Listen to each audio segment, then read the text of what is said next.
Om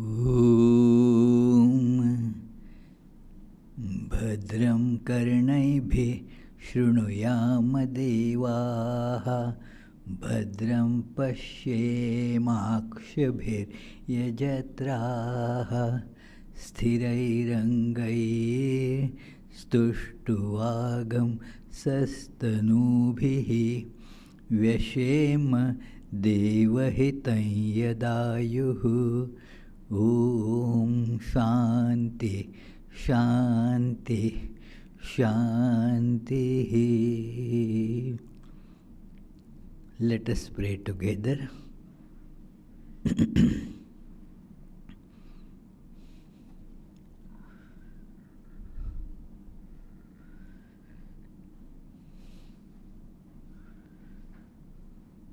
Where is that Abhijit?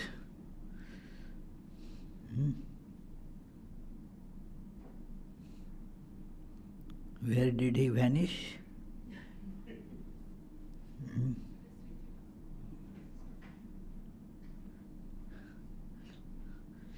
Please put on the lights there. There are no lights there.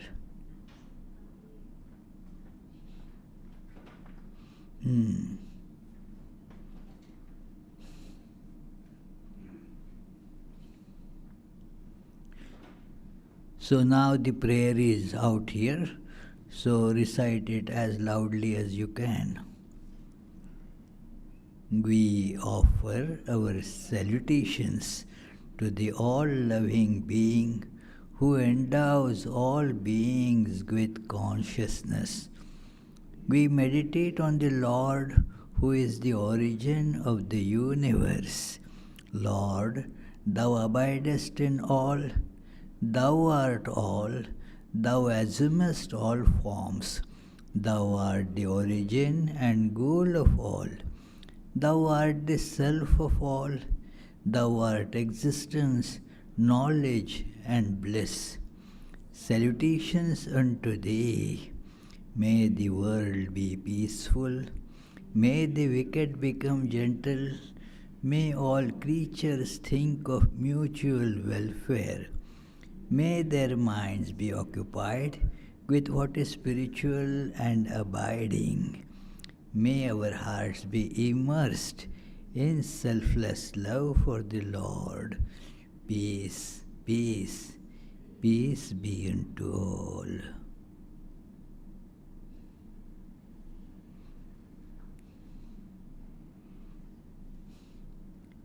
Let us feel the core of our consciousness, innermost, unchanging, self-luminous reality.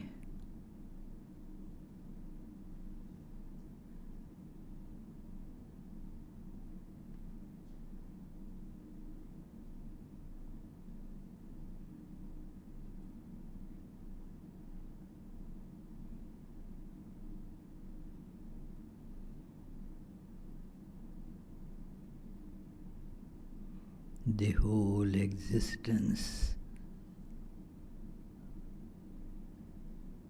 is pervaded by the light emanating from this core.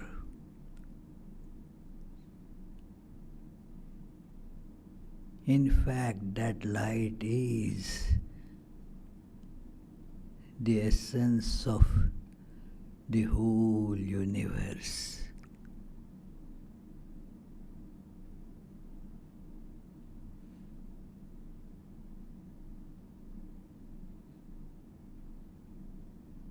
That light gives its stability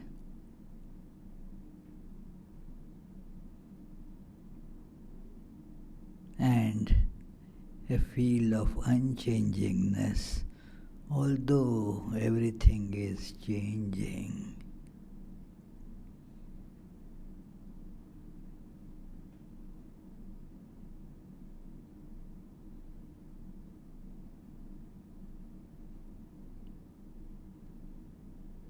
this unchanging core.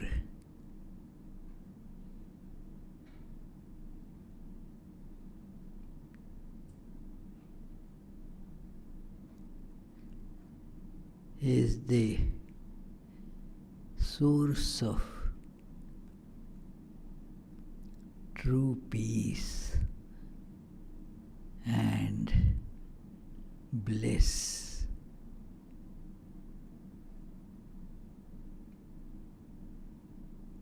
The more we move away from this core,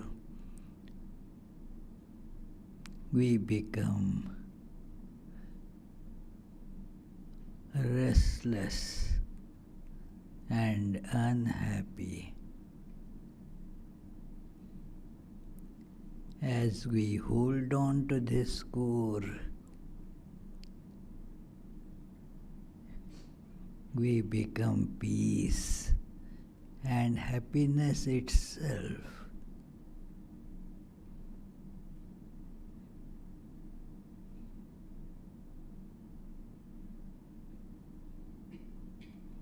This is the goal of all.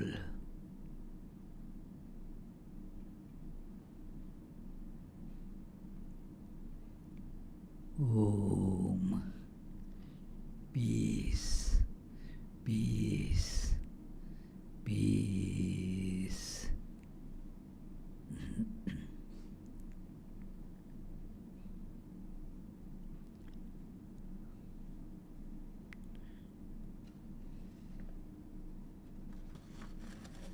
Dear friends, whenever I think of this topic, does the world need me? And I have given a few lectures on this topic, maybe once before here as well. It's a very nice theme to think about. I have given fewer talks to audience than I have given to myself on this topic. That what is this world needing me? There is a very beautiful philosophical song in the language, Marathi language, which says that look, for a few minutes people weep and cry for the departed person. That's it. But nothing changes because of that. Gives the example. The great people like Rama and Krishna, they came and went. Has the world stopped because they are no longer around? The world continues. So let us never think that the world needs me. That is the essence of that song. Very beautiful poetry. And we can easily see this truth that yes, I really am not needed for this world. The world helps me, but I cannot really help the world. We feel that we are doing so, but actually we cannot, for it doesn't need. It is good as it is. You have heard the idea that this world is diabolical. Well, yes, it is diabolical. And our ego, that I will correct it, I will mend it, makes the things much worse. It is not meant for your and my helping. It is, we come and go through this universe. Some years ago, as I was walking at the that Commonwealth Avenue in Boston. A very nice, picturesque place. to walk around when there is not too much traffic. So it is, and that that whole streetscape is actually a great tribute to the town planners of that time, say for about 300 plus years ago. Those things were built. So wonderful. And in the middle, you see, there is that nice patch of garden and grass, traffic from one side, traffic from other side.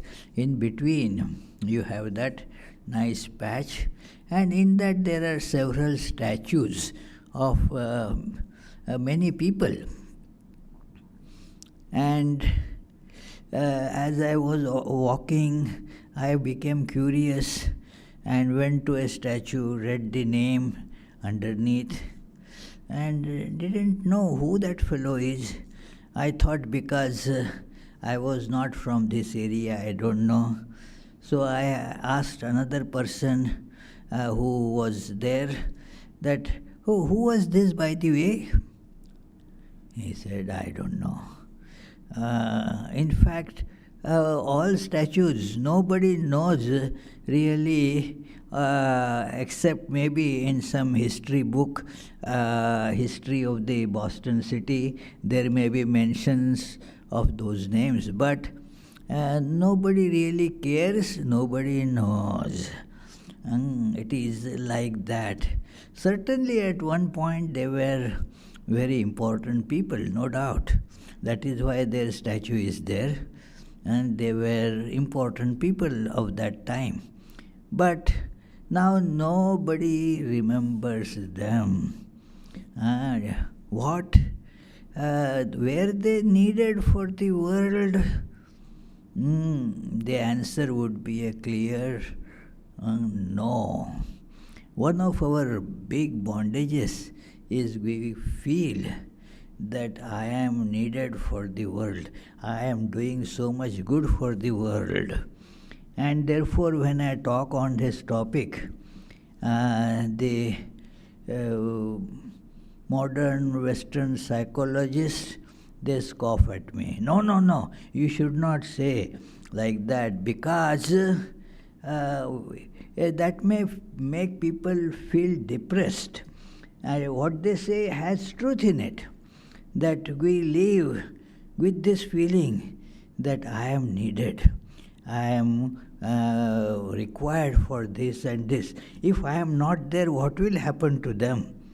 All such ideas, they keep on. Therefore, the psychologists who for short time want people not to feel depressed, then they no, you are needed. You see, without you, your husband will not be able to do anything. And that person goes on saying, yes, I am needed for my husband. My psychologist told me that without me, my husband will just not be able to do anything. So it is, we need some purpose for living. And this provides a sense of purpose, that I must live for this. Many times people, when some of their near and dear passes away, and then the person who very close relative then starts, now I should also not live. Without this, how can I live? Then people console, no, you see, they all depend on you. You must live for them. And when they hear this, they feel, okay, yes, I have some duty to perform. For these people, I must live. And do they depend on you? Do they depend on anybody? This is the question that we must ask. We feel ourselves indispensable. And there is a saying, nice saying, that the graveyards are full of people who thought that they were indispensable. So it is, nothing is indispensable as such.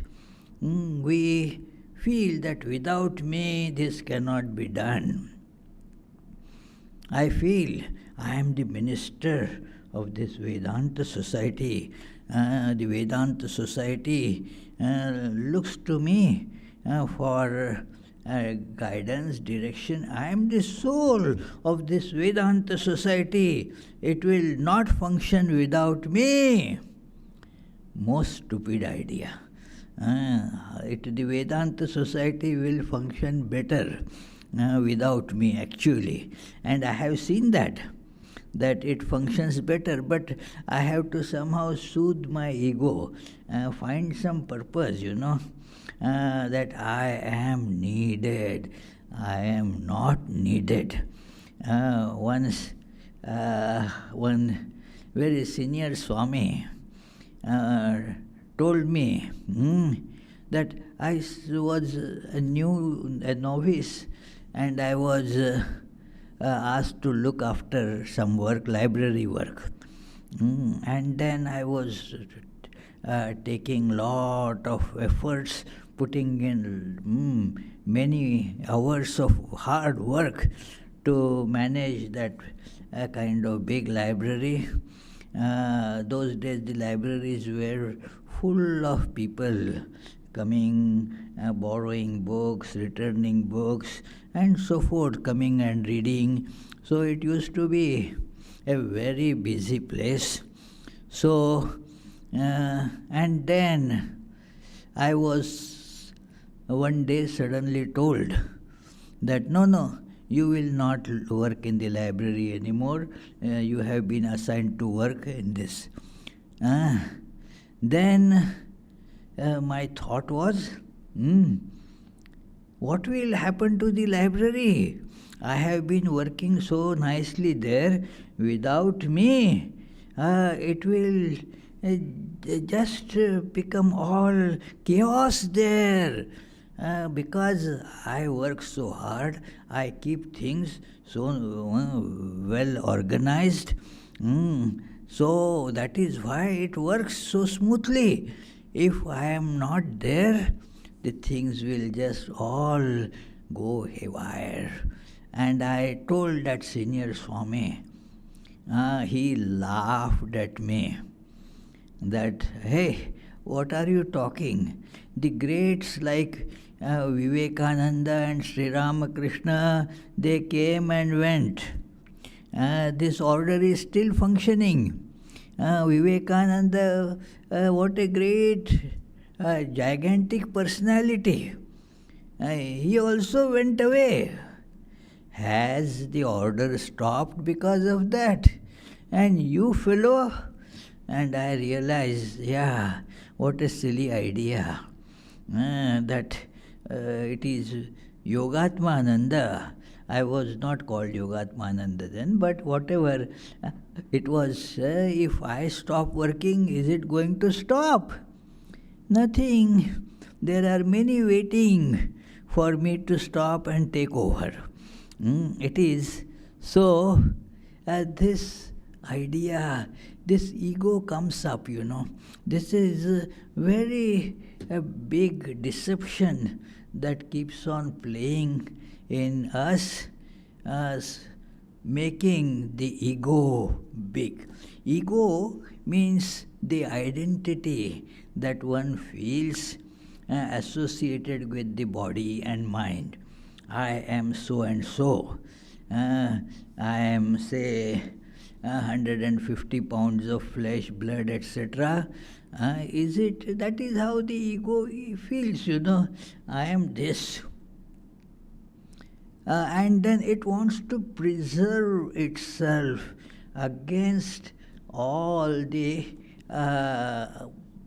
evidence that goes against it. No, I am necessary. I am necessary for this world. So, who really cares that you live or you die? doesn't matter at all. So, it is you are living and you therefore get some support from everything, and your ego makes you feel, I do so much work.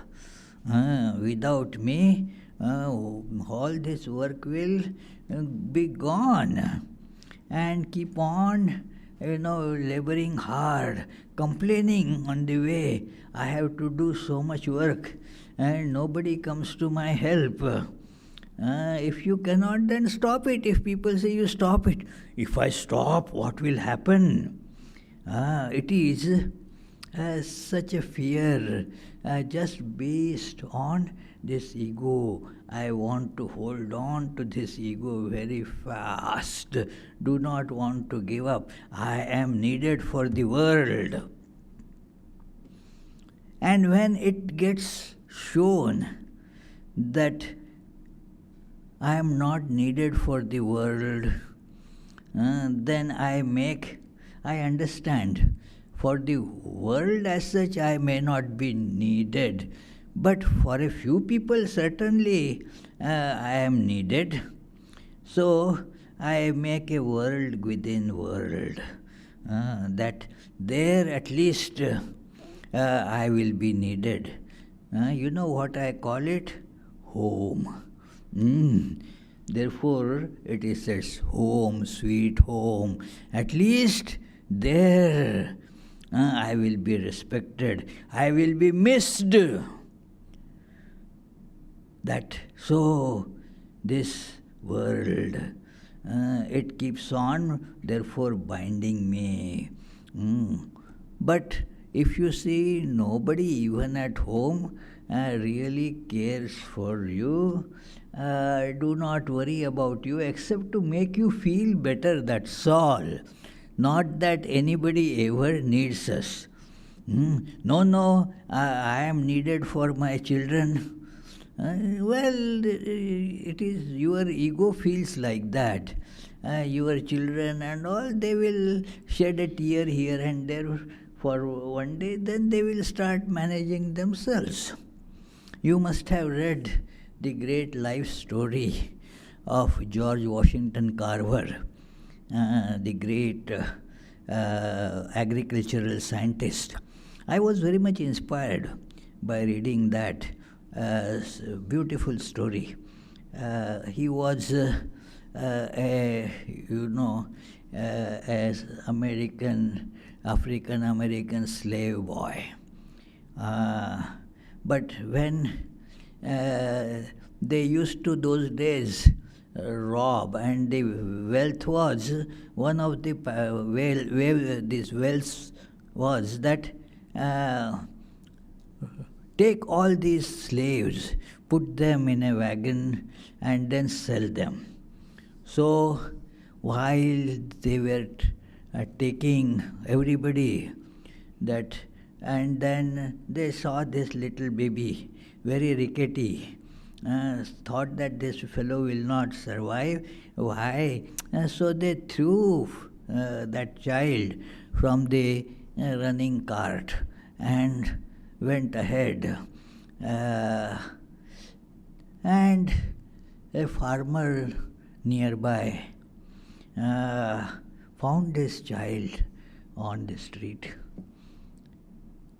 And then they had no issue, so they took the child in and raised the child.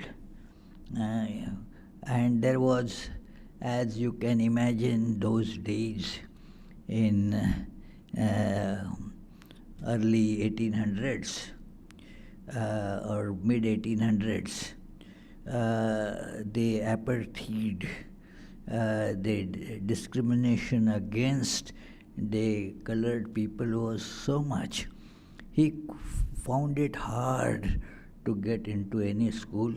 His parents went here, there, and the parents were regular white Americans. Parents means those who adopted this child. And finally he was allowed to study in a school. through the dint of hard work and brilliance, he grew up gradually. I don't want to make this story very big, but very inspiring story, friends. If you get a chance, I strongly recommend read that biography, George Washington Carver.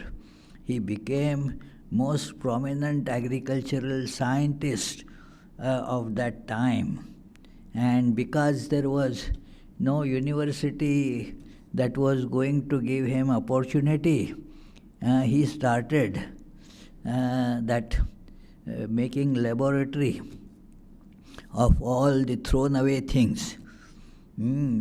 That some bottles became those laboratory spirit lamps, crucibles, and all that. And he started, he brought about what is called the peanut revolution in America. So, therefore, he sometimes is spoken of as the peanut scientist. That is only one part of it. But the point is, look, even this little child with no support to be seen, no parents, thrown away on the road, that who took care of that? Who took care of that boy? There is some other power that takes care of everyone. Let us not imagine without me this will not happen. It will happen without me. To tell the conclusion of my story about my handling the library, I imagine that without me, this new guy will not be able to do anything. He will spoil all the good work I have done. But the result was, when I saw impartially, ego interferes, that it is that other Swami did it so well, better than what I was doing. So we are not really needed. It is never let us assume that because of I, the world runs. And we feel that, okay, at least in my family I am needed. My children, what will happen to them? They look to me for every support. No, they will do quite well, like that George Washington Carver. See the end result. So even without all that,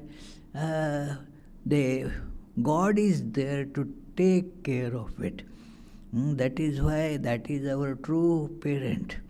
Our ego makes us feel that, okay, let not the world, but this little world called my home, that needs me.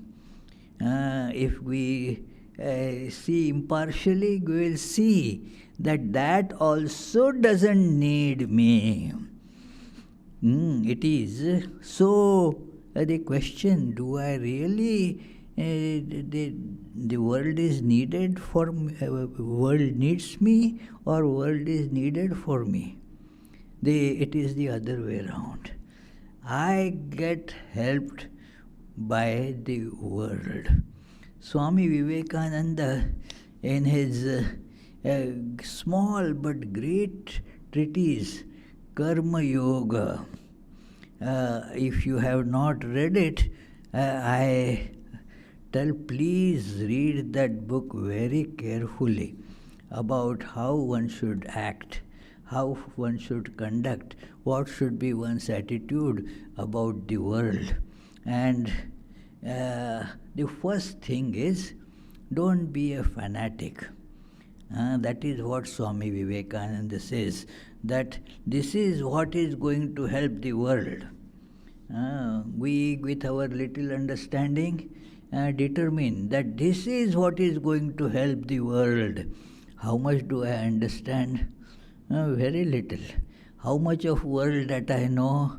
Very little. And yet, I declare with great aggressiveness that this is what is going to help the world and I am therefore needed for the world. No, friends. Our job is to do whatever comes to us as a duty, and doing the duty, whether the world is helped or not, forget about it. There is no helping of the world. There is no better or worse of the world. The world is...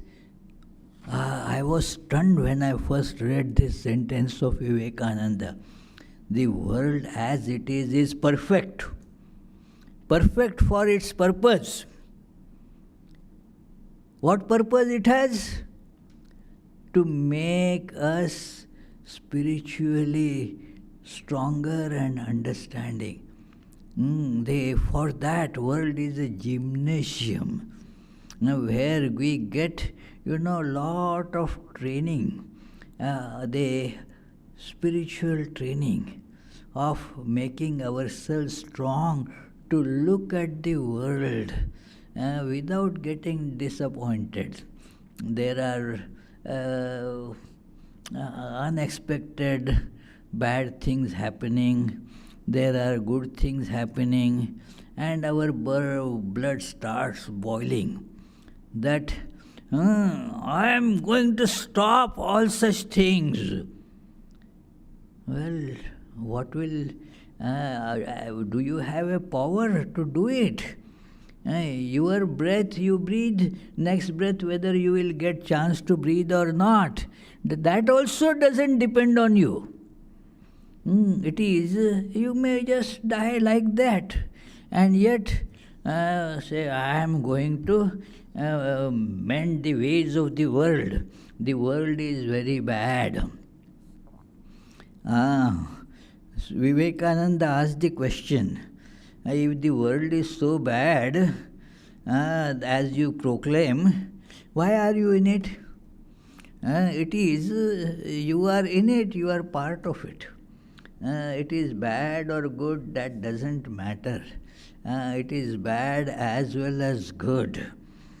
It is, there are, from your point of view, there are certain not so good elements. But that is your point of view, your opinion. There is no exact criterion to determine that. That very thing which is bad from your point of view will be good from some other point of view. So, we do not have any understanding of that. But we feel, this person needs my help. So, this little book sheds tremendous light on this, that, and I am quoting from a chapter that the title is, We Help Ourselves, Not the World. We cannot help the world. Basically, we help only ourselves. Then, what's about the world? The world remains as it is. This is, I will quote a few paragraphs from this book, and it is, I remember when I was giving a retreat on this book, Karma Yoga, in one middle-sized town, and that as I was reading, one gentleman said, "Oh, don't read, enough. I cannot. It feels so depressing that I am not needed at all." Well, the truth has to be accepted. I do not fool yourself, friends, thinking that you are needed for this world. The world goes on without I and you. So, I am quoting now, let us give up all this foolish talk of doing good to the world. It is not waiting for your or my help. So we should not work at all? No. He says, yet we must work and constantly do good because it is a blessing to ourselves. It is blessing to ourselves. He tells then the analogy of gymnasium. The reason for going to gymnasium is not to change the gymnasium instruments, but to make my body stronger. Let all these forceps become strong. So I do weightlifting, I do running, I do all this. What for? Not to change the instruments. It is that it comes back to the same level. Like you may have that stretch band, rubber band to stretch. And what happens if you let go? It comes back again to the same size, same appearance, so that it can be used again. So you do some development, so-called, to the world, but it remains the same. That world is like a gymnasium. And when we have this attitude, then we see that we must work for the good of the world, knowing that this is again a very beautiful, somewhat a misunderstood idea because of the contradictory words involved. That it is, we should try to do good to the world as we feel, knowing that we are not doing anything good to the world but for ourselves.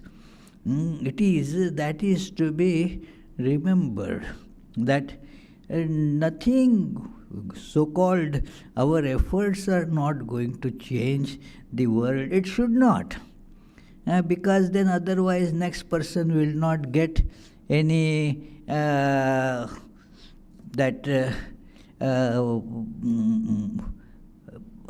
motive to work. There won't be this world if it is all good. What are we and you all are going to do? No, everything is good, so nothing to do. And everything, so many things are not good. So we must try to do that good, but without expecting that will become good. I will become good, a better person. That is the whole idea of Karma Yoga. The Karma Yoga, the work is to be done for making ourselves live according to the truth that God alone is real. This world is an appearance that comes and goes. We can see that this body comes and goes. But work with this attitude that the God alone is real. You find it taught in Bhagavad Gita. Almost whole Bhagavad Gita has this great teaching that learn to work without attachment to anything, without the idea that I am going to help that. No, you can do good in the way that you understand, but that is not going to be really good or bad. It is going to come back to the same stage. For thousands and thousands of years, so many very powerful people have tried to do good to the world. Has the world really become better, happier, and more peaceful? Obviously, the answer is no. Those days there were wars. Now there are wars. They had the weapons like, say, swords and such things with which they could kill a few. Now we have bombs in 1 second and thousands of people get killed. That is the only betterment you can see. But the amount of happiness in one's life, has it increased? No. So many people nowadays, they become psycho patients, have to go to psychologist. Why? Because they don't feel any joy, get suicidal tendencies, feel depressed, and so forth. So you can see that in spite of thousands of years, although externally things have become different, have we got more peace and more happiness? The answer is obviously no. We are just what we were, if not worse.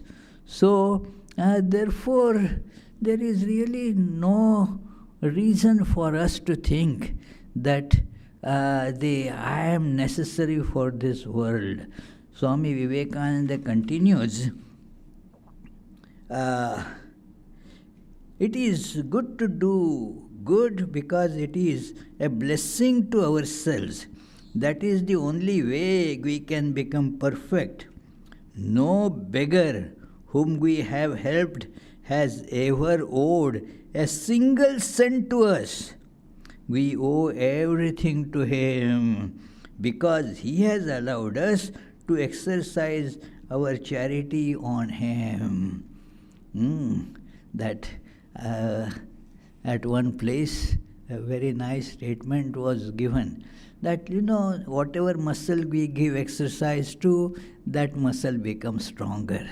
So it was told, give some exercise to your compassion muscle, so that your compassion muscle will become stronger. And that beggar or somebody who was in need helped you to become stronger in that aspect. Your compassion muscle has become stronger, without which it wouldn't have any that opportunity to exercise. So therefore, that those whom you help never owe you a single thing. And this is a very important thing to remember. There is a very nice, very wise saying that forget. Two things to forget. What two things? Somebody has done a bad turn to me. It is. And second thing to forget, somebody has been helped by me. Both are completely wrong. And we get tortured by these two. Somebody has done bad to me. No, why are you troubled by that? Our mind keeps on having violent thoughts about that person because of we get hurt far more than what that person might have or might not have done. It is nobody has done anything bad to me. Some person might have been. You see that it is working like a mailman. That whatever our karma, whatever we owe, we get that thing back.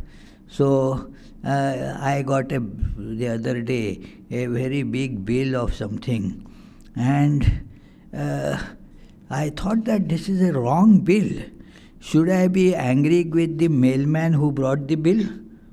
The mailman had no role in it. He just was bringing whatever was there.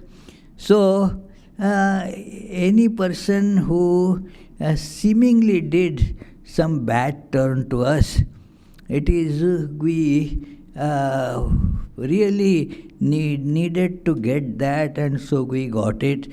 That person was just a messenger. This is true, friends. If not that person, somebody else would have done it.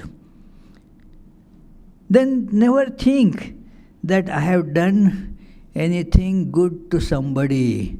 No, what capacity do you have to do good to somebody? You were just a mailman. That person already had that karma. So if not you, somebody else would have done that to him or her. So therefore, and what happens if we think like that? Our mind gets restricted, keeps on thinking, I did so much for that person. This thought really is such a torture, that I did so much for that person, and that person now doesn't even think of it, doesn't remember. I needed something, and I said, well, give me this. I said, no, I cannot. Oh, I helped you so much. Yeah, you certainly did, but there was no such expectation that I will be doing it back to you. I cannot, honestly. And we get so agitated, so worked up. Our peace of mind, whatever it was, gets completely destroyed, thinking, I did good to that person. I hear it from so many people that I helped my brother so much. I took care of his education. I helped him to, get a job and so forth. And now, but he doesn't feel any that obligation to help me back. No, so bad it is. Let me tell you an incident that happened maybe about 10 or 11 years ago. I don't exactly remember when, but one man had come from your Maryland, he wanted to consult me on something. He was coming to this area, so he said, I would like to ask you about what should I be doing. Then he started telling, myself and my wife, we did so much for our son. Took every single care of our son. And now we feel that the son is not even regularly communicating also with us. And I don't know what has happened. It is not that he is doing anything bad. If I feel any need of help, he may. But he doesn't regularly come to visit. I feel that his apathy so much. Why this is? We did so much. He was again and again telling, we did so much for our son, and look at what we have to suffer now. So I asked him that, you see, you helped your son, you say. Was it done out of love or out of the sense of investment? That if it is a sense of investment, then the rules of investment will apply there, not rules of love. If you did it for love, then don't expect anything. That is how one should be doing. Okay, I did my duty lovingly, that's all. Now it is up to whatever happens, God knows. God takes care of everything. That Vivekananda tells here, that it is entirely wrong Mind the strong words Vivekananda is using. It is entirely wrong to think that we have done or can do good to the world, or to think that we have helped such and such person. It is a foolish thought. First, we have to bear in mind that we are all debtors to the world, and the world does not owe us anything. It is a great privilege for all of us to be allowed to do anything for the world. In helping the world, we really help ourselves. The second point is that there is God in this universe. It is not true that this universe is drifting and stands in need of help from you and me. God is ever present therein. He is undying and eternally active and infinitely watchful. When the whole universe sleeps, He sleeps not. He is working incessantly. All the changes and manifestations of the world are His. Thirdly, we ought not to hate anyone. This world will always continue to be a mixture of good and evil. That is why it is like this. If the world all becomes good, there is another place Swami Vivekananda says, because it is our world, that he says, suppose everybody in this world, just imagine, if everybody is perfectly truthful, perfectly, altruistic, nobody has even a thought of stealing or committing a crime. All are such good people, wonderful world. And then ask the question, will I get a place in that world? The answer will be no. Will I get a place in such a world? Sadly, no, the world is like us, suitable to us. Sometimes we get angry. So our world is also like that. So where everybody now and then become angry. So that is the world suitable to us. We do not always tell the truth, especially when it is inconvenient. So the world is also like that. It is, and if suppose all the world becomes good, do you see the consequences? If there are no thieves or no criminals, tell me what the police force is going to do. They will all lose their jobs, isn't it? So again, already unemployment and such problems, all police will lose their jobs. There was a case, where a few years ago in Colorado, that there were forest fires. And then the investigators saw how the fire got lighted. It was an arson, deliberately lighted fire. By whom? The person, because there were no fires, no work, so was laid off by the fire department. So that, therefore he was agitated and angry. So he therefore, to get his job back, decided to light the fire. So what I mean is that the world is a mixture, interdependence.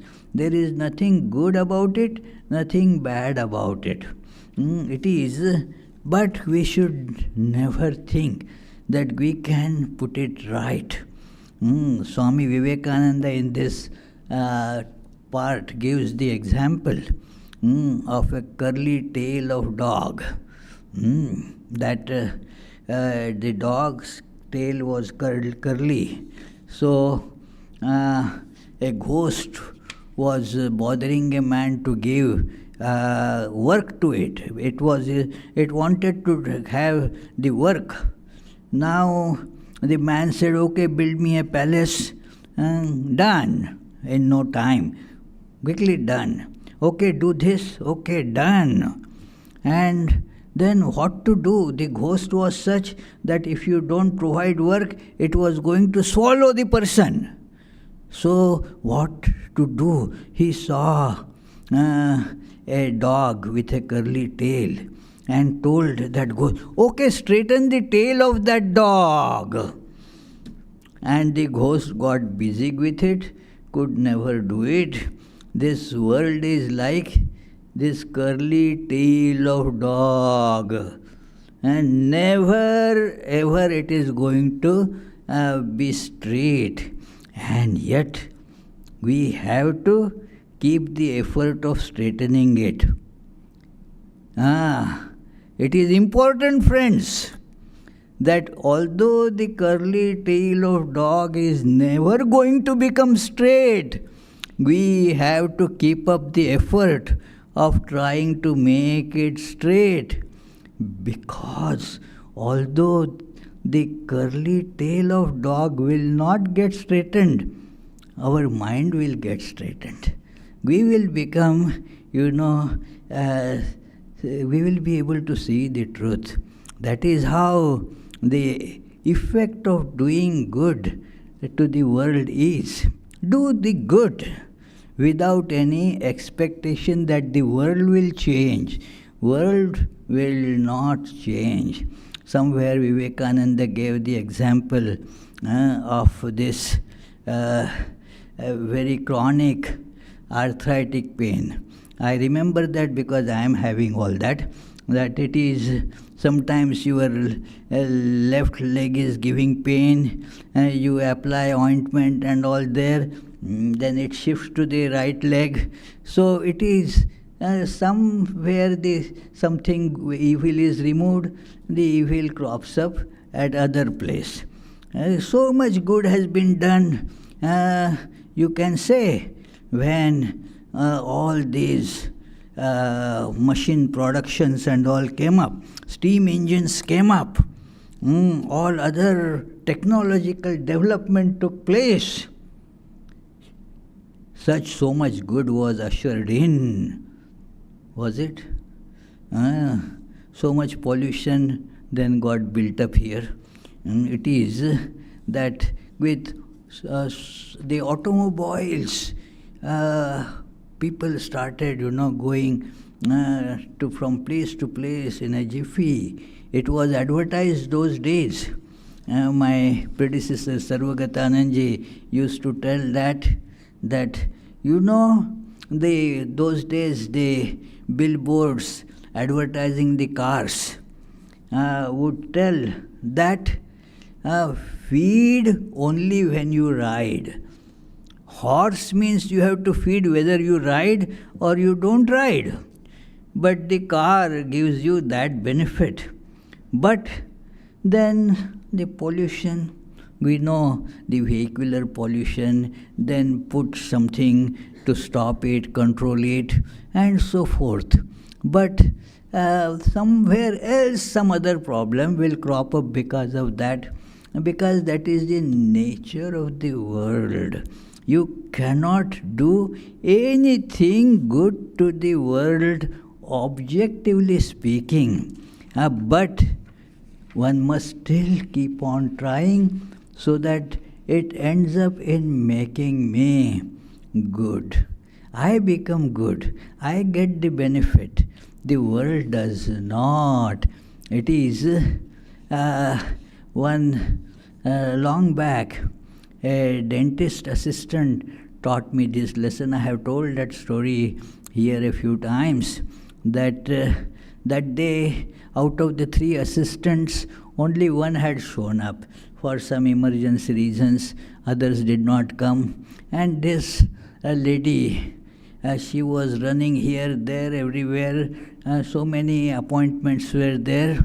And then I asked that lady, Portuguese lady, that Debbie, you must be very tired today, working like this since morning, and you will be probably working till this evening today. Must be very tired. No, no, Swami. I tell myself in the morning when I go to work, I am not going to work. I am going to work out. See the difference, just attitude is different. And what happens then? I feel joy of doing more workout. Oh, yesterday I did only 50 push-ups. Today I am doing 75 and going on. So don't you feel happy about it? So this is like I tell myself going to a gym, and what a nice gym it is. Instead of my paying membership to it, it pays me. The doctor was hearing, the dentist, and he said, oh, okay, so from next month I'll be cutting a part of your wages as gymnasium fees. Of course, it was all joke, but the point is this, our attitude needs to be changed. We are not helping our child. The child will do very well. It is in spite of your helping. It is doing good, that is your, good luck that it is. There is a very famous statement of George Bernard Shaw that I was put to the school at the age of 4, but I didn't allow that to stop my education. So it is like that we feel that we are helping the world. No, nothing. We should do good, but that is for making ourselves better, and thus we will feel more blessed, more happy, more peaceful. Thank you, friends.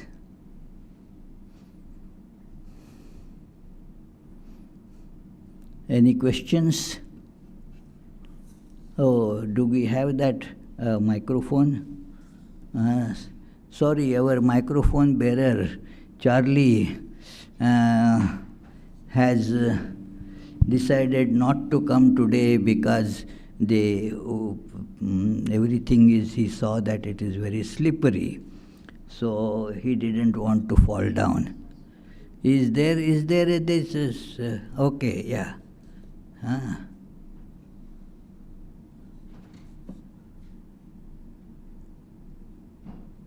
Come on.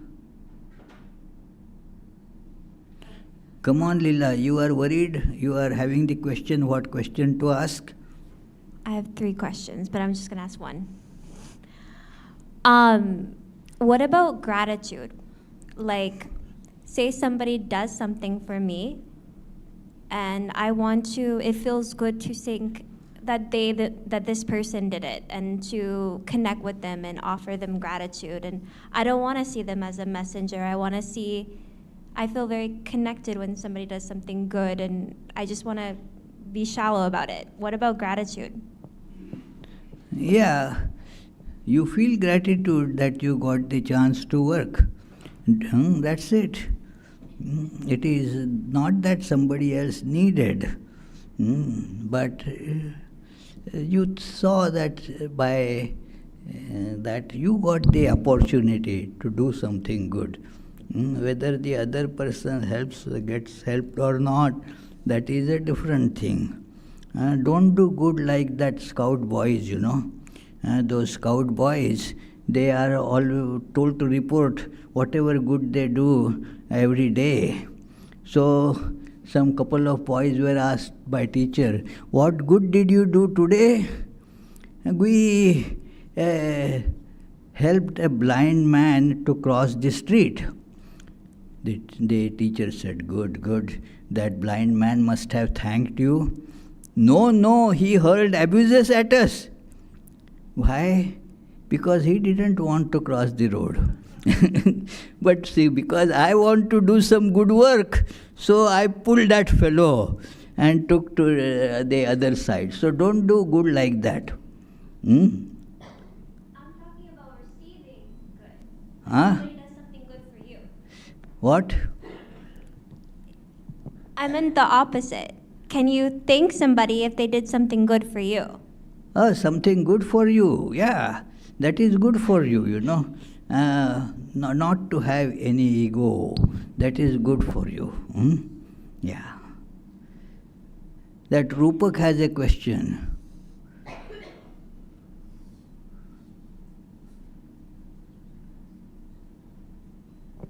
Pranam Maharaj. So, doing good to others. So, that is the big challenge. What? Doing good to others. Huh. So, there is a different opinion. So, one way, I'm thinking one way doing the good, like exactly that example of the scout boy. He was trying to pull the blind fellow who not wanted. So how do I know whether I'm really doing good or not? You are not doing good and you are not doing bad. You are doing your duty. It helps you to be good. As I mentioned, objectively there is nothing good or bad. Do your duty and that's it. That will help you. Yeah. Okay. Any question upstairs? Okay. Question from Charles Feldman. Why did Yes, Krishna? Charlotte. Huh? Yeah. Charles Feldman. Feldman. Okay. Yeah. Why did Krishna encourage Arjuna to fight if he was not needed? Krishna? I repeat, why did Krishna encourage Arjuna to fight if he was not needed? Yeah, it was needed for him. It was needed only for Arjuna. Fight this war so that you will become better. It is needed only for you. He tells therefore to Arjuna, don't worry. All of them have already been killed by me. You just become an excuse, that's all. So that is the whole philosophy in Bhagavad Gita, that the world cannot be made good or bad, but an individual who is performing the karma yoga, that is the idea in karma yoga, that person will get connected to the highest purpose of life, that is to realize the God. That is how Krishna tells that you do the work. In the 18th chapter, he tells Arjuna that let your works become the flowers, to worship that by which this whole universe is pervaded. Worship that by the flowers of your karma. So this is the idea there, that know what is right and realize that your essential divinity by the path of karma. Anything else? No. So let us conclude with the closing prayers. Oh yes, let me tell you, coming week. So firstly, thank you friends who in spite of the inclement weather managed to come. So next is January 25, absolute and relative. That is the topic of Sunday discussion. It is based on a chapter in Vivekananda's Jnana Yoga. So try to come for that. The Tuesday and Friday classes during the weekdays will go on as usual at 7:30 p.m. Tuesdays the topic is the Gospel of Sri Ramakrishna, and Fridays it is stories from Srimad Bhagavatam. The early morning and evening prayers, meditations will go on as usual. You can avail the benefit of that. So now let us have the closing prayers. May the Divine, who is Father in heaven of the Christians, Holy One of the Jewish faith, Allah of the Muslims, Buddha of the Buddhists, Tao of the Taoists, Great Spirit of the Native Americans, our Mazda of the Zoroastrians, and Brahman of the Hindus, lead us from the unreal to the real, from darkness to night, from death to immortality. May the all-loving being manifest himself unto us and grant us abiding understanding and all-consuming divine love. Peace, peace, peace be unto all. Now there will be arati here. You can come inside after taking off your shoes. The shoes are to be kept right under your chairs, and after the arati you are all invited also to join the delicious soup supper.